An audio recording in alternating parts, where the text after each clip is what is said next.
ലോകത്തെമ്പാടും കണ്ടുവരുന്ന പല പുരാതന ടെക്സ്റ്റുകളിലെല്ലാം ദൈവത്തെ പറ്റിയിട്ടുള്ള ഡിസ്ക്രിപ്ഷൻസ് കൊടുത്തിട്ടുണ്ട്. ഇതിലെല്ലാം ദൈവം എന്ന് പറയുന്നത് ഒരു സ്പിരിച്വൽ മീനിങ്ങിൽ മാത്രമല്ല പറയുന്നത്, നമ്മളെ പോലെ ചോരയും നീരുമുള്ള സാധാരണ ബീയിങ്സ് ആയിട്ടാണ് ശരിക്കും ഇതിൽ പറയുന്നത്. ദൈവം എന്നുള്ള ഒരു ടോപ്പിക്കിനെ പറ്റിയിട്ട് കുറച്ച് വീഡിയോസ് ഞാൻ ചെയ്തിട്ടുണ്ട്. അതിൽ തന്നെ ഏറ്റവും കൂടുതൽ ഞാൻ ഡിസ്ക്രൈബ് ചെയ്യുന്നത് അനുനാക്കി എന്ന് പറയുന്ന സിവിലൈസേഷനെ പറ്റിയിട്ടാണ്. അപ്പോൾ അനുനാക്കിനെ പറ്റിയിട്ട് നമുക്ക് ഹ്യൂമാനിറ്റിക്ക് ഇപ്പൊ എന്തൊക്കെ അറിയാം, ആ കാര്യങ്ങളായിരിക്കും ഞാൻ ഈ വീഡിയോയിൽ പറയുന്നത്. അത് പറഞ്ഞാൽ മാത്രമാണ് ഞാൻ ഫ്യൂച്ചറിൽ ചെയ്യുന്ന വീഡിയോസും കാര്യങ്ങളൊക്കെ നിങ്ങൾക്ക് കറക്റ്റ് ആയിട്ട് റിലേറ്റ് ചെയ്യാൻ പറ്റുള്ളൂ. നമ്മുടെ ഭൂമിയിലെ ഏൻഷ്യന്റ് ആയിട്ടുള്ള സിവിലൈസേഷൻ എടുത്ത് നോക്കുകയാണെങ്കിൽ അവരുടെ ആ ഒരു കാലഘട്ടം വെച്ച് അവർ എന്തോരം അഡ്വാൻസ്ഡ് ആണെന്നുള്ള കാര്യങ്ങൾ ഓർത്ത് നമ്മൾ ശരിക്കും അതിശയിച്ചു പോകും. അതിൽ തന്നെ യാതൊരു എക്സെപ്ഷനും ഇല്ലാത്ത ഒരു സിവിലൈസേഷൻ ആണ് ശരിക്കും മെസപ്പൊട്ടേമിയൻ സിവിലൈസേഷൻ എന്ന് പറയുന്നത്. സുമേരിയൻസ്, അതായത് ഏകദേശം 6000 വർഷങ്ങൾക്ക് മുന്നേ ജീവിച്ചിരുന്ന ഒരു സിവിലൈസേഷൻ ആണിത്. നമ്മുടെ ലോകത്തിലത്തെ തന്നെ ഏറ്റവും ആദ്യത്തെ സിവിലൈസേഷനും നമ്മുടെ ലോകത്തിലത്തെ ഏറ്റവും ആദ്യത്തെ സിറ്റി ആണ് എന്നാണ് ശരിക്കും പറയപ്പെടുന്നത്. എന്ന് വെച്ച് ഈ സിവിലൈസേഷൻ വളരെ അണ്ടർ ഡെവലപ്ഡ് ആയിട്ടുള്ള ഒരു സംഭവം നിങ്ങൾ വിചാരിക്കേണ്ട. നമ്മുടെ മോഡേൺ ഡേയിലത്തെ ഏകദേശം 100ഓളം സംഭവങ്ങൾ ശരിക്കും ഇൻവെന്റ് ചെയ്തത് ഈ ഒരു സിവിലൈസേഷൻ ആണെന്ന് വേണമെങ്കിൽ പറയാൻ പറ്റും. അഗ്രികൾച്ചർ ആയിക്കോട്ടെ, സയൻസ് ആയിക്കോട്ടെ, medicine, mathematics, laws, court, judge, school എന്നിവ ഈ പറഞ്ഞ കാര്യങ്ങളെല്ലാം ശരിക്കും സ്റ്റാർട്ട് ചെയ്തത് നമ്മുടെ ലോകത്തിലത്തെ ആദ്യത്തെ സിവിലൈസേഷൻ ആയ മെസപ്പൊട്ടേമിയൻ സിവിലൈസേഷൻ ആയിരുന്നു. ഇതൊക്കെ കേൾക്കുമ്പോൾ നമ്മുടെ തലയിലേക്ക് വരുന്ന ഒരേ ഒരു ചോദ്യമായിരിക്കും, ഇതൊക്കെ എങ്ങനെ ഇവർക്ക് സെറ്റ് ആക്കാൻ പറ്റി? ഒന്നുമില്ലായ്മ ഇവർക്ക് ഇത്രയും കാര്യങ്ങളൊക്കെ എവിടെ നിന്ന് മനസ്സിലാക്കാൻ പറ്റി? ഇവർ ആരെങ്കിലും ഇനി കൺട്രോൾ ചെയ്യുന്നുണ്ടോ? അങ്ങനെ ഒരുപാട് ഉത്തരം കിട്ടാത്ത ചോദ്യങ്ങൾ നമ്മുടെ ഹ്യൂമാനിറ്റിയുടെ ഇടയിൽ വർഷാവർഷങ്ങളായിട്ട് നിലനിൽക്കുന്നുണ്ട്.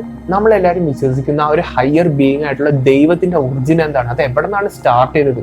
ക്രിയേറ്റർ എന്ന് പറഞ്ഞ സംഭവം ഉണ്ടോ? ഇങ്ങനെയുള്ള കാര്യങ്ങൾക്ക് ശരിക്കും പറഞ്ഞാൽ നമുക്കിപ്പോൾ ഉത്തരവില്ല.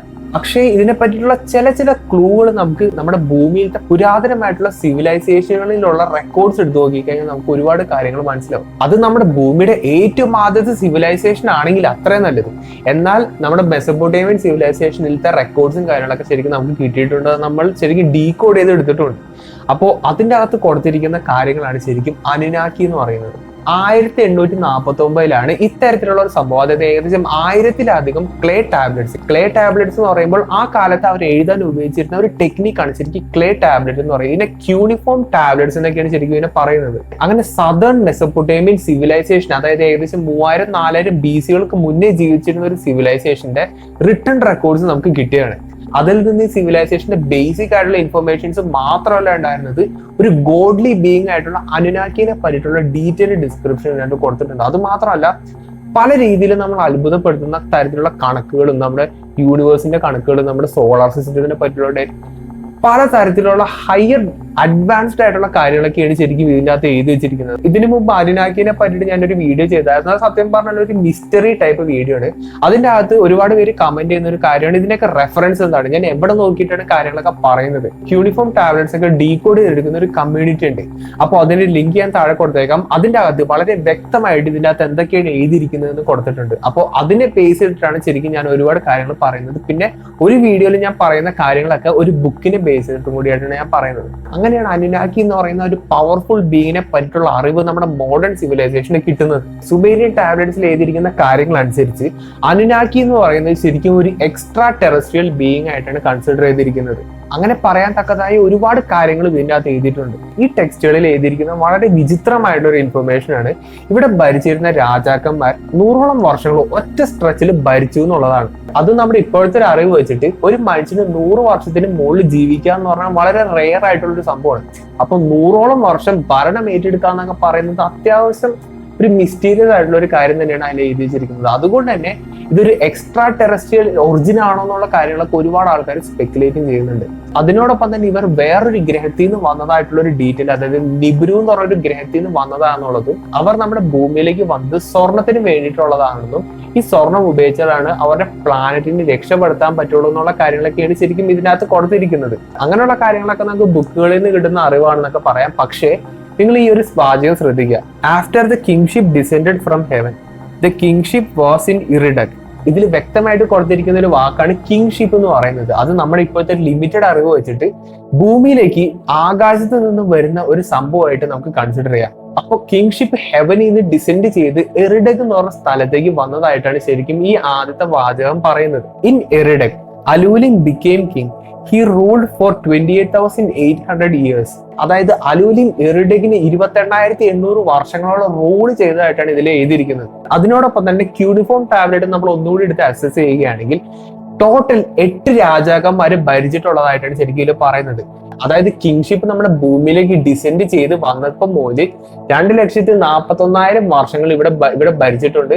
അതിനുശേഷമാണ് ഈ പറയുന്ന ഗ്രേറ്റ് ഫ്ലഡ് എന്നുള്ള കാര്യങ്ങളൊക്കെ ഞാൻ കഴിഞ്ഞ വീഡിയോയിൽ പറഞ്ഞായിരുന്നു. ആ ഗ്രേറ്റ് ഫ്ലഡ് ശരിക്കും അതിനുശേഷമാണ് സംഭവിച്ചതായിട്ടാണ് പറയപ്പെടുന്നത്.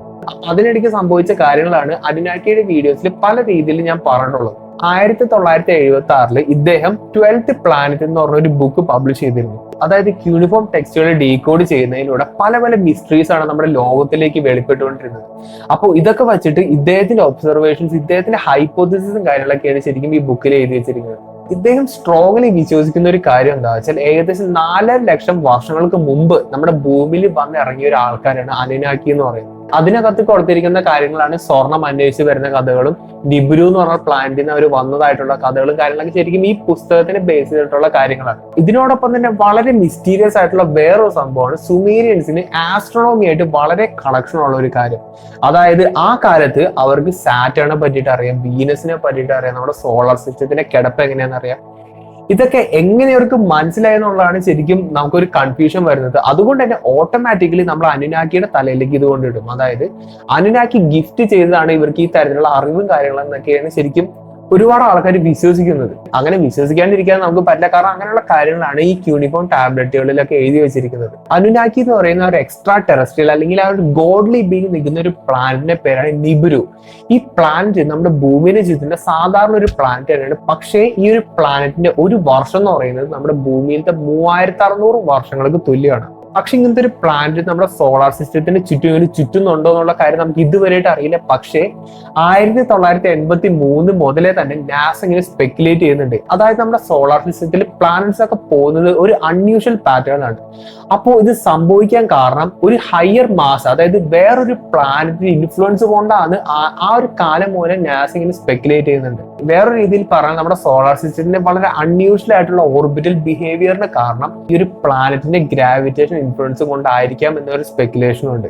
അതിനോടൊപ്പം തന്നെ അന്നാക്കിയുടെ സ്റ്റോറീസിൽ ഈ ഒരു പ്ലാനറ്റിനെ പറ്റിയിട്ടുള്ള റെഫറൻസ് ഉള്ള ക്ലിയർ ആയിട്ട് കൊടുത്തിട്ടുണ്ട്. അപ്പോൾ അത് ശരിക്കും പറഞ്ഞാൽ നമുക്ക് അറിയാത്തൊരു മിസ്റ്ററി തന്നെയാണ്. അനുനാക്കി എന്നുള്ള ഒരു വാക്കിന്റെ അർത്ഥം തന്നെ those who came from the sky എന്നാണ്. അതായത് ആകാശത്ത് നിന്ന് വന്ന ആൾക്കാരെ പറ്റിയിട്ടാണ് ശരിക്കും ഇതിൽ റെഫർ ചെയ്യുന്നത്. അതിൽ അലു എന്ന് പറയുന്നതാണ് chief God of the sky. അതായത് ഏറ്റവും അൾട്ടിമേറ്റ് ആയിട്ടുള്ള ഒരു ഗോഡ് ആയിട്ടാണ് ശരിക്കും അനുവിനെ കൺസിഡർ ചെയ്യുന്നത്. അതായത് ഒരു സുപ്രീം പവർ ആയിട്ടാണ് അനുവിനെ കൺസിഡർ ചെയ്യുന്നത്. അനുയുടെ 2 പുത്രന്മാരാണ് എൻലിനും എൻകിയും. ഇതിൽ എൻലിനാണ് ഏറ്റവും മൂത്തത്, എൻകിയാണ് അതിനെ താഴെ വരുന്നത്. എൻലിന്റെ മെയിൻ ദൗത്യം എന്താ വെച്ചാൽ നമ്മുടെ ഭൂമിയെ മൊത്തത്തിൽ ഭരിക്കുക. അതുമാത്രമല്ല അനു എന്താണ് പറയുന്നത് അത് നമ്മുടെ ഭൂമിയിൽ പ്രാവർത്തികമാക്കുക. അതാണ് ശരിക്കും എൻലിന്റെ ഒരു ഡ്യൂട്ടി എന്ന് പറയുന്നത്. പക്ഷേ എനിക്ക് നേരെ തിരിച്ചാണ്. എനിക്ക് എന്ന് പറയുന്നത് അറിവിന്റെ ദൈവമായിട്ടാണ് ശരിക്കും ഇതിലൊക്കെ കൺസിഡർ ചെയ്തിരിക്കുന്നത്. ഈ ലോകത്തിലത്തെ തന്നെ ഏറ്റവും ഓൾഡസ്റ്റ് ആയിട്ടുള്ള സെറ്റിൽമെന്റ് ആണ് മെസപ്പൊട്ടേമിയ എന്ന് പറയുന്നത്. അവിടുത്തെ ഒരു സിറ്റിയാണ് ഇരിഡു എന്ന് പറയുന്നത്. ഈ ഇരിഡു ഭരിച്ചിരുന്നത് എനിക്കായിട്ടാണ് പറയപ്പെടുന്നത്. സിറ്റി ഓഫ് എറിഡു എന്ന് പറയുന്ന ഒരു ഫിക്ഷണൽ സംഭവം മാത്രമല്ല, നമ്മൾ ശരിക്കും ഡിസ്കവർ ചെയ്ത ഒരു സ്ഥലം കൂടിയാണ്. അനുനാക്കിയുടെ DNA ഹോമോ എറക്ടസിന്റെ DNA കൂടിയിട്ടുള്ള ഒരു മിക്സിംഗ് ആണ് ശരിക്കും ഹ്യൂമൻ ബീയിങ്സിൽ, അതായത് ഹോമോസേപ്പിയൻസിൽ അവസാനിച്ചെന്നുള്ള കാര്യങ്ങൾ കേട്ടിട്ടുണ്ടാവും. പക്ഷെ ഇതിന്റെ യഥാർത്ഥ സ്റ്റോറി എനിക്കാണ് ശരിക്കും നമ്മുടെ ഹ്യൂമൻസിനെ ഉണ്ടാക്കിയെടുത്തത്. അതായത് എനിക്കും നിൻഹുർസാക്ക് എന്ന് പറയുന്ന ഒരു പവർഫുൾ മദർ എന്ന് സിംബലൈസ് ചെയ്യുന്ന ഒരു സംഭവം കൂടിയിട്ടാണ് ശരിക്കും ഹോമോസേപ്പിയൻസിനെ ഉണ്ടാക്കിയെടുത്തതായിട്ടാണ് ഇതിൽ എഴുതി വെച്ചിരിക്കുന്നത്. അതിനോടൊപ്പം തന്നെ നമുക്ക് അറിയാവുന്ന വേറൊരു ഡീറ്റെയിൽ ആണ് ഹ്യൂമൻസിനെ, അതായത് ഹോമോസേപ്പിയൻസിനെ റീപ്രൊഡ്യൂസ് ചെയ്യാന്നുള്ള ഒരു അറിവ് ശരിക്കും അനുനാക്കി കൊടുത്തിട്ടുണ്ടായിരുന്നില്ല. അതായത് മനുഷ്യരെ ഇവർ കൃത്രിമമായിട്ട് ഉണ്ടാക്കി നമ്മുടെ ഭൂമിയിലേക്ക് വിടുന്നതായിട്ടാണ് ഇതിൽ പറഞ്ഞിരിക്കുന്നത്. അങ്ങനെ എനിക്കാണ് റീപ്രൊഡ്യൂസ് ചെയ്യാന്നുള്ള ഒരു എബിലിറ്റി ഹ്യൂമൻസിന് പകർന്നു കൊടുത്തതായിട്ടാണ് ഇതിലൊക്കെ പറയുന്നത്. അതോടൊപ്പം തന്നെ എനിക്ക് ഹ്യൂമൻസിന് ഒരുപാട് അറിവുകൾ പകർന്നു കൊടുത്തതായിട്ടും പറയുന്നത്. പക്ഷെ ഹോമോസേപ്പിയൻസ് എന്ന് പറയുന്നത് അനുനാക്കിക്ക് വേണ്ടി സ്വർണം മൈൻ ചെയ്യാൻ വേണ്ടി ക്രിയേറ്റ് ചെയ്ത ഒരു ബീയിങ് ആണ്. പക്ഷെ എനിക്ക് ഹോമോസേപ്പിയൻസിനെ കണ്ടേക്കുന്നത് അവരുടെ പിള്ളേരായിട്ടാണ്. അതുകൊണ്ടാണ് ഹോമോസേപ്പിയൻസിന് ഈ പറയുന്ന റീപ്രൊഡ്യൂസ് ചെയ്യാനുള്ള കഴിവ്, ഈ പറയുന്ന നോളജും കാര്യങ്ങളൊക്കെ എനിക്ക് കൊടുത്തത്. പക്ഷേ ഈ വക കാര്യങ്ങളൊന്നും മൂത്ത ചേട്ടന് ഇഷ്ടപ്പെട്ടിട്ടുണ്ടായിരുന്നില്ല. അതുകൊണ്ട് തന്നെ അനുനാഗിയുടെ സ്റ്റോറീസിലും എനിക്കും എൻലിലും തമ്മിൽ നടക്കുന്ന മഹായുദ്ധത്തെ പറ്റിയിട്ടുള്ള റെഫറൻസ് ഒക്കെ കൊടുത്തിട്ടുണ്ട്. അതായത് മോഡേൺ ഡേ ന്യൂക്ലിയർ വാറിനെ റെസംബിൾ ചെയ്യുന്ന ഒരുപാട് കാര്യങ്ങളാണ് ശരിക്കും ഇതിനകത്ത് കൊടുത്തിരിക്കുന്നത്. അതുപോലെ തന്നെ ആർക്കിയോളജിസ്റ്റുകൾക്ക് ഒരുപാട് പുരാതനമായിട്ടുള്ള സ്കെലിറ്റൻസ് കിട്ടിയിട്ടുണ്ട്. ഈ സ്കെലിറ്റനിൽ തന്നെ റേഡിയോ ആക്ടിവിറ്റി കണ്ടുപിടിച്ചതായിട്ട് ശരിക്കും പറയുന്നുണ്ട്. ഇതൊക്കെ കേൾക്കുമ്പോൾ ഒരുപാട് ചോദ്യങ്ങൾ നമ്മുടെ മനസ്സിലേക്ക് ഓട്ടോമാറ്റിക്കലി വരും. അതായത് നമ്മുടെ ഭൂമിയിലത്തെ ആദ്യത്തെ ന്യൂക്ലിയർ വാർ ശരിക്കും മനുഷ്യർ തമ്മിൽ അല്ലായിരുന്നോ, അങ്ങനെയുള്ള കാര്യങ്ങളൊക്കെ ശരിക്കും നമ്മുടെ മനസ്സിലേക്ക് വരും. പക്ഷെ ഞാൻ പറഞ്ഞില്ലേ, ഈ വീഡിയോയുടെ ഒരു ഉദ്ദേശം എന്താ വെച്ചാൽ നമുക്ക് അനുനാഗിനെ പറ്റി എന്തൊക്കെ അറിയാം, അതുപോലെ തന്നെ ഇത്തരം വർഷങ്ങളായിട്ട് നമുക്ക് മെസപ്പൊട്ടേമിയൻ സിവിലൈസേഷനെ പറ്റി എന്തൊക്കെ അറിയാം, ആ കാര്യങ്ങളാണ് ശരിക്കും ഞാൻ ഈ വീഡിയോ കൊണ്ട് ഉദ്ദേശിച്ചത്. അതും വിചാരിച്ച് ഇത്രേ ഉള്ളൂ നിങ്ങൾ വിചാരിക്കേണ്ട, ഒരുപാട് കാര്യങ്ങളുണ്ട്. പക്ഷെ നമുക്ക് ശരിക്കും ഇത്തരം കാര്യങ്ങൾ അറിഞ്ഞാൽ മതി. കാരണം ഇത് മനസ്സിലാക്കിയാലാണ് ഞാൻ ഇനി പറയാൻ പോകുന്ന കാര്യങ്ങൾ, ഇനിയുള്ള വീഡിയോസിൽ പറയാൻ പോകുന്ന കാര്യങ്ങൾ നിങ്ങൾക്ക് മനസ്സിലാവുള്ളൂ. ചെറിയൊരു വീഡിയോ മാത്രമാണ് ഉദ്ദേശിച്ചത്. കാരണം ഞാനിങ്ങനെ ഒരുപാട് കാര്യങ്ങൾ ഇങ്ങനെ വീഡിയോസിൽ ഇങ്ങനെ പറഞ്ഞു പോയി കഴിഞ്ഞാൽ നിങ്ങൾക്ക് അത് കണക്ട് ചെയ്യാൻ പറ്റില്ല.